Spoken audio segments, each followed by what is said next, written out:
और उसका कॉन्फिडेंस खत्म होने लग जाता है, उसकी इच्छा में, उसकी यौन इच्छा में कमी आने लग जाती है, खुद के ऊपर संदेह करता है और अपने पार्टनर के साथ कलेश करता है, धीरे धीरे उसकी सेक्स लाइफ डिस्टर्ब होने लग जाती है। मैस्टरबेशन, ये लोगों ने मैस्टरबेशन की अति कर करके अपने ढीले कर रखे, अपना पूरा सिस्टम ही हिला रखा है जी, सिस्टम पूरा हिला पड़ा है कि जब तक शादी का टाइम आता है ना तब तक वो बिल्कुल खत्म ही हो लेते हैं और चिंता और एंजाइटी से घिरे हुए होते हैं कि पता नहीं मैं अपनी लाइफ पार्टनर को खुश कर पाऊंगा या नहीं। तो आपकी सेहत, आपकी तंदुरुस्ती सिर्फ और सिर्फ आपके हाथ में है, सिर्फ डॉक्टर के हाथों में क्यों दे रहे हो? थोड़ा सा अपने ऊपर ध्यान दे दो, अपनी फिजिकल और मेंटल हेल्थ के ऊपर ध्यान दे दो खुद से ही, कभी जरूरत ही नहीं पड़ेगी डॉक्टर की।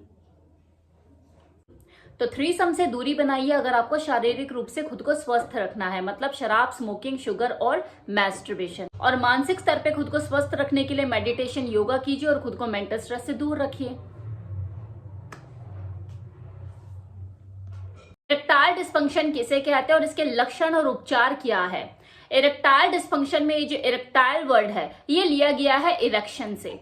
इरेक्शन का मतलब होता है किसी चीज का खड़ा होना, और डिस्फंक्शन किसी काम का सही से ना हो पाना। तो इरेक्टाइल डिस्फंक्शन मतलब खड़ा सही से ना हो पाना। इरेक्टाइल डिस्फंक्शन को डीपली समझने के लिए पहले हम जरा इरेक्शन को समझ लेते हैं। पीनस में ये जो इरेक्शन होता है सिर्फ विचार मात्र से या स्पर्श करने से ही आ जाता है। दिमाग में एक खास सेक्स सेंटर होता है, जब वो उत्तेजित होने लग जाता है तो पीनस को एक सिग्नल जाता है, ब्लड फ्लो बढ़ता है और पीनस में इरेक्शन आता है। और जब ये सेक्स सेंटर महिलाओं के अंदर उत्तेजित होता है तो उसकी वजाइना में गीलापन आता है। अब बात कर लेते हैं कि इरेक्टाइल डिस्फंक्शन एक्चुअल में है क्या। सेक्स के दौरान या सेक्स के पूरा खत्म होने से पहले ही अगर इरेक्शन गायब हो जाए पीनस में से तो उसे इरेक्टाइल डिस्फंक्शन कहते हैं। इरेक्टाइल डिस्फंक्शन भी देखो कई तरह का होता है। किसी को सोचने पर इरेक्शन तो हो जाता है, लेकिन जब वो सेक्स करने के लिए उतरते हैं बेड पे तो इरेक्शन गायब हो जाता है।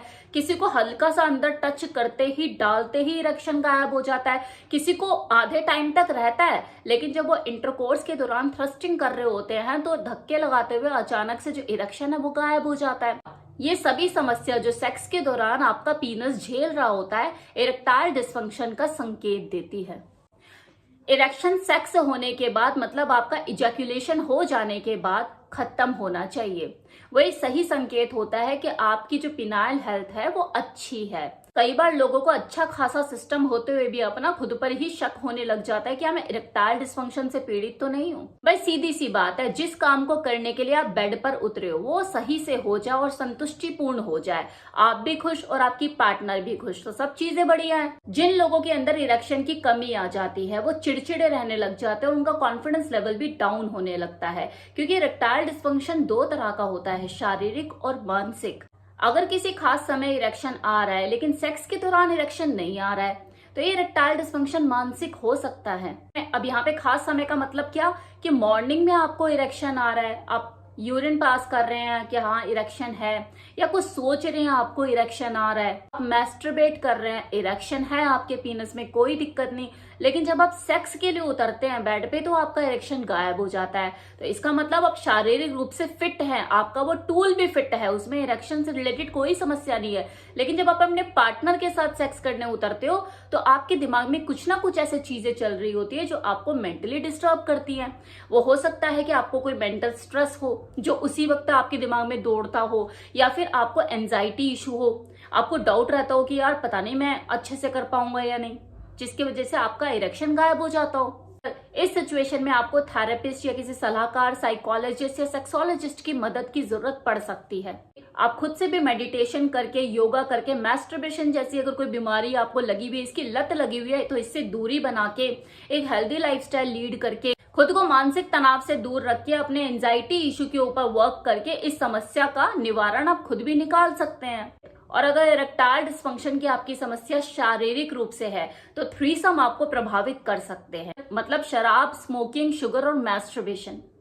ये 4 वजह हो सकती है जिसने आपको शारीरिक रूप से नपुंसक बना रखा है।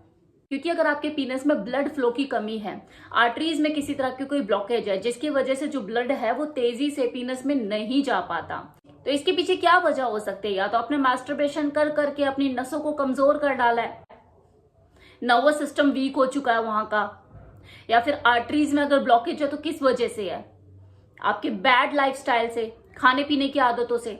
शराब, स्मोकिंग या शुगर के मरीज है तो है ना कि 4 कारण जिम्मेवार। शारीरिक रूप से अगर उसने आपको नपुंसक बना दिया और आपका जो टूल है सही तरीके से काम नहीं कर रहा, आपके कंट्रोल में नहीं है, जब चाहे इरेक्शन गायब हो जाता, आता है तो ढीला आता है, अंदर डालते हैं 2 मिनट ही चलता है, छूट जाता है, इसके पीछे यही कारण जिम्मेवार हैं।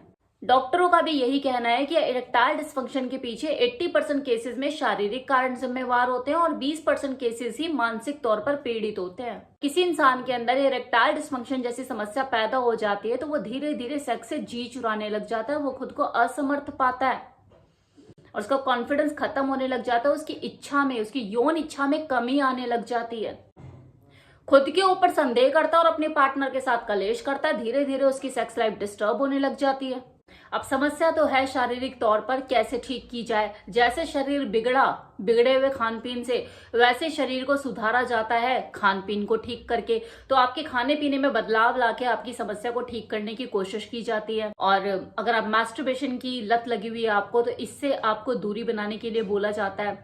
आप खुद भी दूरी बना सकते हो, वरना डॉक्टर भी आपको यही गाइड करेगा। इरेक्टाइल डिस्फंक्शन की अगर प्राइमरी स्टेज पे हो, अभी अभी शुरुआत हुई है, तो इन सब चीजों में बदलाव लाके आप अपने अंदर सुधार देख सकते हैं। टाइम लगेगा लेकिन हो जाएगा। अगर आपकी प्राइमरी और सेकेंडरी स्टेज निकल चुकी है, हालात ज्यादा ही खराब है, तो इन सब चीजों से काम नहीं चलेगा, फिर आपको डॉक्टर की मदद ही लेनी पड़ेगी। वो आपके टेस्ट कराएगा और आपका ट्रीटमेंट स्टार्ट करेगा, जिसमें कुछ दवाइयां भी चलेंगी। हार्मोनल इम्बैलेंस है तो हार्मोनल थेरेपी दी जाएगी। ब्लड सप्लाई में अगर कमी हो रही है, वो नसें जो ब्लड को पीनस तक लेकर जाती है, उसमें किसी तरह का कोई अवरोध उत्पन्न हो रहा है, कोई ब्लॉकेज हो रही है, तो उसको दवाइयों से ट्रीट किया जाएगा। अगर समस्या मानसिक तौर पे है तो उसके लिए तो मैं आपको पहले ही बता चुकी हूँ, आप किसी सेक्सोलॉजिस्ट या थेरेपिस्ट की मदद भी ले सकते हैं। सॉल्यूशन तो आप खुद भी निकाल सकते हैं मेडिटेशन, योगा करके और खुद को मेंटल स्ट्रेस से दूर रख के। अब जानते हैं शारीरिक रूप से जो मैंने आपको कारण बताया ना, इसमें आज की डेट में एक जो मुख्य वजह है जो यंग जनरेशन में पाई जा रही है, वो है मैस्टरबेशन। ये लोगों ने मैस्टरबेशन की अति कर करके अपने ढीले कर रखे, अपना पूरा सिस्टम ही हिला रखा है जी। सिस्टम पूरा हिला पड़ा है कि जब तक शादी का टाइम आता है ना, तब तक वो बिल्कुल खत्म ही हो लेते हैं और चिंता और एंजाइटी से घिरे हुए होते हैं कि पता नहीं मैं अपनी लाइफ पार्टनर को खुश कर पाऊंगा या नहीं। तो आपकी सेहत, आपकी तंदुरुस्ती सिर्फ और सिर्फ आपके हाथ में है। सिर्फ डॉक्टर के हाथों में क्यों दे रहे हो? थोड़ा सा अपने ऊपर ध्यान दे दो, अपनी फिजिकल और मेंटल हेल्थ के ऊपर ध्यान दे दो खुद से ही, कभी जरूरत ही नहीं पड़ेगी डॉक्टर की।